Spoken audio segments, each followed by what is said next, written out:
Here at Spectrum News 1, we've been celebrating the sacrifices of our men and women in the military and their families throughout the month of November. And to wrap up the month, our Matt Hunter shares with us how a local arts program is helping veterans who have PTSD.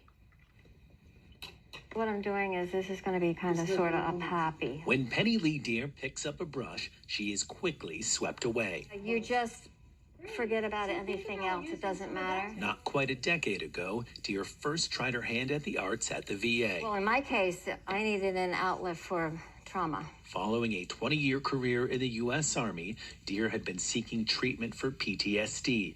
Along with losing a son and experiencing combat trauma, she says she was sexually assaulted. And I would talk to therapists, traditional talk therapy, and I never really got any better. The first time that I saw a change in me was when I went to music therapy. What are you doing, too far? For the past 4 years, Deer has met weekly with a group called Art4vets, which dabbles in just about any medium they can. I think it's a combination of it all. It's not one thing. It's the arts that saved my life, and that's not blowing smoke. Fellow Army vet and sexual assault survivor Sandy Arnold is one of the regulars. You come to group and it's a sense of belonging, friendship, camaraderie.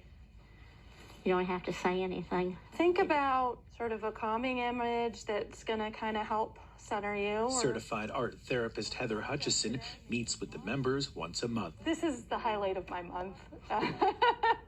I love this group. I just adore seeing how much they support each other. She says neuroscientists believe art therapy is often effective at treating conditions like PTSD because unlike traditional talk therapy, it stimulates all parts of the brain. The creative arts tap into a nonverbal part of our brain, and most trauma has happened to us.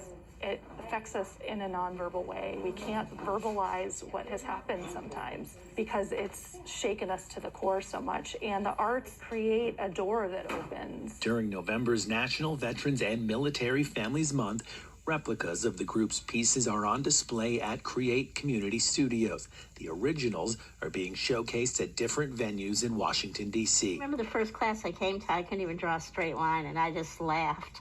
And then they just kept encouraging me. And now, we're in art shows, and it's fun. More than 25 years after retiring from the Army, Deer says recovery is still a work in progress. I get mad at myself when I've had bad days. So there is no cure. I'm much better, but I'm not cured. On the good days and the bad, she knows her brush and paint will be here to get her through it. It's life-changing. I have a reason to get up in the morning. I'm Matt Hunter, Spectrum News. And there are a handful of groups for veterans to join once they're back in civilian life, like AMVETS.